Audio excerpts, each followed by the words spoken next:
Cecilia Monzón fue una defensora incansable de los derechos de las mujeres.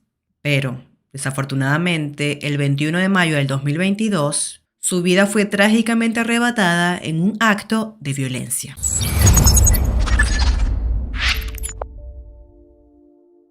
Cecilia Monzón Pérez nació en el año 1984 en San Pedro Cholula, Puebla, México. Hija de Cecilia Pérez y Juan Andrés Monzón. Tenía una hermana llamada Elena Monzón. Ceci, como le decían de cariño, desde niña le gustaba expresarse, ya sea a través del canto o haciendo gala de la oratoria. Algo que ella misma diría más tarde, que creía que su espíritu insurrecto lo heredó de su abuelo materno, Filomón Pérez Cázares, un reconocido líder cholulteca en los años 70 y 80. Es decir, aprendió a no quedarse callada. Familiares y amigos la describieron como una mujer alegre y con una sonrisa ruidosa que contagiaba a cualquiera que estuviera cerca de ella. Y otros dijeron que era una persona extrovertida, movida por la justicia y con una personalidad amable y generosa. Cecilia estudió leyes en la Benemérita Universidad Autónoma de Puebla. Se especializó en Derecho Penal e hizo una maestría en Sistema Penal Acusatorio en el Instituto de Estudios Judiciales del Poder Judicial del Estado de Puebla. Fue asociada de la Barra Mexicana, Colegio de Abogados, donde vio la oportunidad de atender más casos de mujeres que eran víctimas de violencia o abuso, a quienes defendió de sus agresores físicos y motivó a que lucharan por las pensiones alimenticias que les correspondía a sus hijos. Como activista, también participó en actividades de protección a los animales y de beneficencia social, principalmente para apoyar a jóvenes y mujeres en situación vulnerable. No había marcha feminista en la que no participara. Era una figura pública en Puebla, pues siempre alzó la voz para exigir justicia por otras y recurría a medios de comunicación para denunciar injusticias en los casos de violencia contra mujeres que representaba. Cecilia era reconocida como la abogada de las mujeres. En su trayectoria política, militó en el Partido Revolucionario Institucional, donde conoció a personajes de la esfera política y donde ocupó varios cargos como coordinadora de jóvenes, coordinadora de gestión, coordinadora de campaña, coordinadora de promoción del voto y entre otros. Además, se desempeñó como coordinadora de la Cruzada Nacional contra el Hambre en San Andrés Cholula, donde ella radicaba. Para el 2018, ocupó la segunda posición de la planilla del Partido Revolucionario Institucional, para la candidatura a la presidencia municipal de San Pedro Cholula. Pero tuvo diferencias con otros aspirantes y no logró ser la abanderada. Como postulante, había denunciado al entonces candidato a diputado Manlio López Contreras, convirtiéndose en la primera mujer en México en conseguir una sanción bajo dicha figura.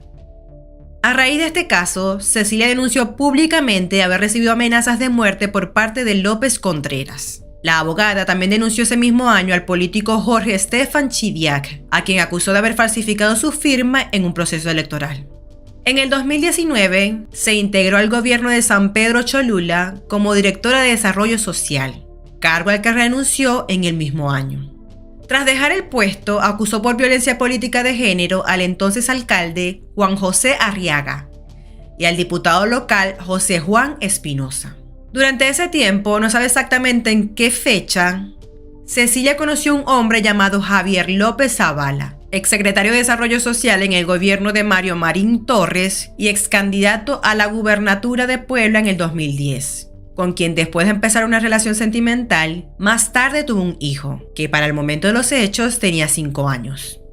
Sin embargo, la relación se deterioró y decidieron terminar. Cecilia no solo luchaba en tribunales contra hombres violentadores de mujeres, sino también lidiaba con un caso personal: el reclamo de pensión alimenticia contra el padre de su hijo. A través de sus redes sociales, denunció que su expareja, Javier López Zavala, ocultaba sus bienes para no pagar la pensión alimenticia que le demandaba y que las autoridades de la Fiscalía General del Estado lo solapaban.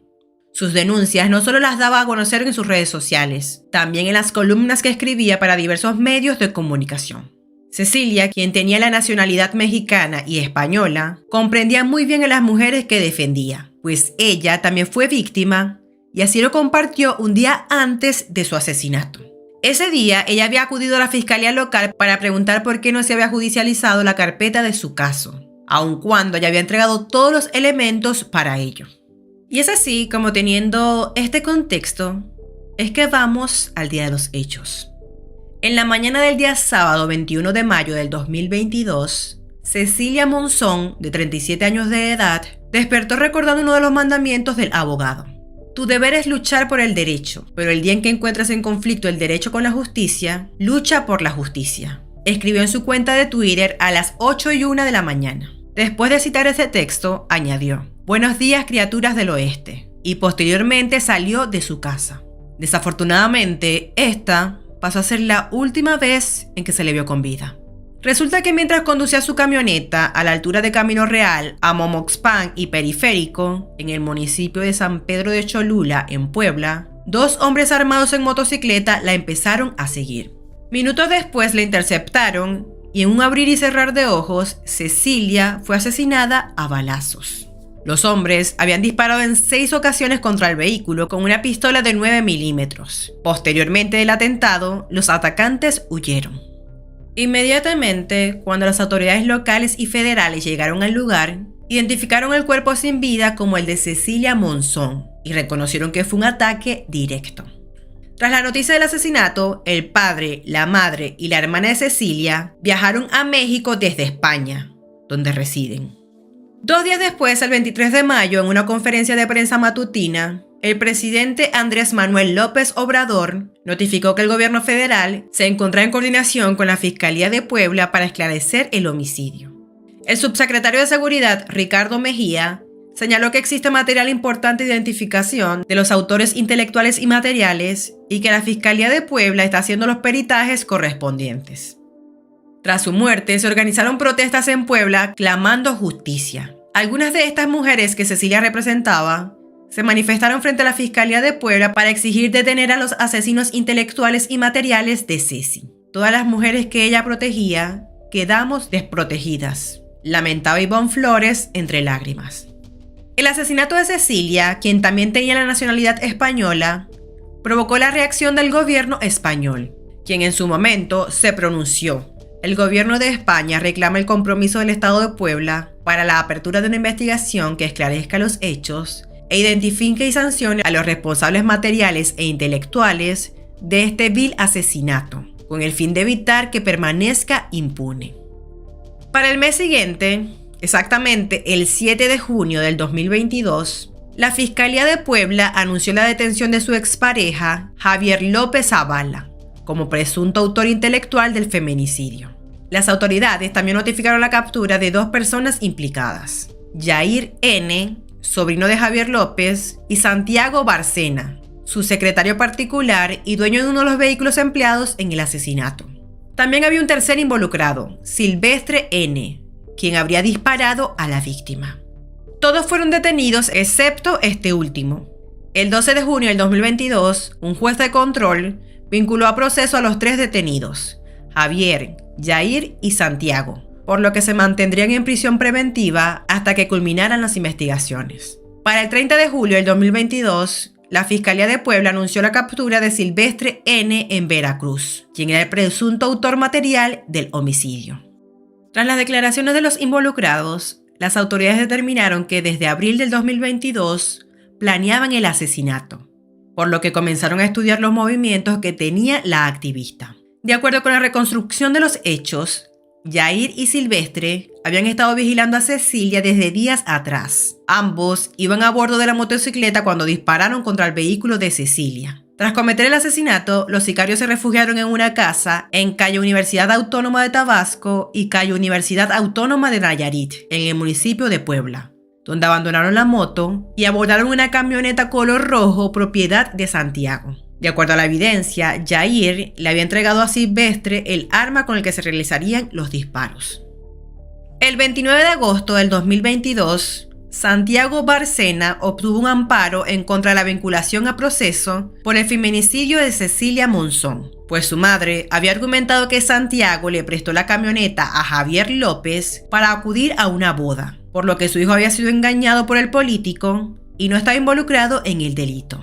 Debido a eso, el juez concedió el amparo y consideró que la fiscalía no aportó suficientes pruebas para acreditar su complicidad en el crimen, siendo entonces liberado el 21 del mes de enero del presente año 2023. Ese mismo mes, Elena Monzón, hermana de Cecilia, informó que concluyó la investigación complementaria sobre uno de los 4 implicados en el feminicidio. en referencia a Javier López Zavala. Durante una entrevista de televisión, Elena declaró que desde que llegaron, después de enterarse de la muerte de su hermana, solicitaron la custodia del niño. Comentó que Javier López, incluso antes de su detención, buscó a sus abogados y planteó condiciones a cambio de entregar la custodia completa de su hijo. Según Elena, el abogado pidió que hablaran bien de él en los medios e informaran que mantenía una buena relación con la víctima. Sin embargo, después del arresto de Javier, el Tribunal Superior de Justicia de Puebla concedió formalmente la custodia provisional del menor a la familia Monzón, quienes se lo llevaron a España. Durante su estancia en Puebla, Elena Monzón había denunciado amenazas y hostigamientos. Esto provocó que el entonces gobernador del estado, Miguel Barbosa Huerta, dispusiera seguridad personal para la familia. Todo esto llevó a que a raíz del homicidio de Cecilia, el estatus del menor se convirtiera en asunto central para la familia Monzón y para la diputada por el Partido del Trabajo en el Congreso de Puebla, Mónica Silva Ruiz, quien presentó en el Congreso de Puebla una iniciativa de ley para suspender los derechos de patria potestad, guardia y custodia de los padres acusados de feminicidio, así como perderlos de forma definitiva si son hallados culpables. A menos de un año, la propuesta, conocida públicamente como Ley Monzón, fue aprobada por el Congreso del Estado de Puebla el 3 de marzo del 2023 y reforma los artículos 627, 628, 629, 633 y 634 del Código Civil de Puebla. Es el primer estado mexicano en promulgar una ley de este tipo, un precedente que ahora impulsores colectivos feministas y familiares de la víctima esperan que se convierta en ley nacional. En la misma sesión, además de la ley Monzón, Puebla también se convirtió en el primer estado mexicano en aprobar la llamada Ley Malena. Esta iniciativa tipifica como intento de feminicidio los ataques con sustancias corrosivas, con penas que pueden alcanzar hasta 40 años de cárcel. La Ley Malena recibió este nombre en honor a la lucha de la saxofonista María Elena Ríos Ortiz, sobreviviente de un ataque con ácido en el 2019. Para Elena Monzón, quien ha representado a la familia, en entrevistas dijo que todavía siente que queda un largo camino por recorrer. Según reportó un medio de comunicación, Elena declaró que esto era el primer paso para cuidar a los menores de edad en los casos donde el padre es señalado por el presunto feminicidio en contra de la madre. También señaló que se trataba de un tema urgente porque en el país hay muchos menores de edad que deben quedarse con la familia de los violentadores de sus madres. Elena exige más rapidez a las autoridades en el caso de su hermana y denuncia obstáculos en la justicia, ya que la primera audiencia intermedia de Javier López ha sido pospuesta en 2 ocasiones por falta de tiempo. Para el 21 de mayo del presente año 2023, a un año de la muerte de Cecilia, sigue sin haber justicia en su caso, ya que el proceso para dictar sentencia a los presuntos asesinos se mantiene estancado. De acuerdo a un comunicado emitido por la familia de Cecilia, la situación no avanza debido al uso de los artilugios legales de la defensa de los asesinos y por la falta de interés de algunas áreas de la Fiscalía General del Estado de Puebla. El pasado sábado 19 de agosto se llevó a cabo la audiencia intermediaria por el feminicidio de Cecilia Monzón y se mencionó que iniciará la fase de juicio oral contra Javier López Zavala y 2 personas más. La audiencia concluyó la madrugada de este sábado y el juez dictaminó la apertura de la fase de juicio oral, donde la parte acusadora solicitará 60 años de prisión.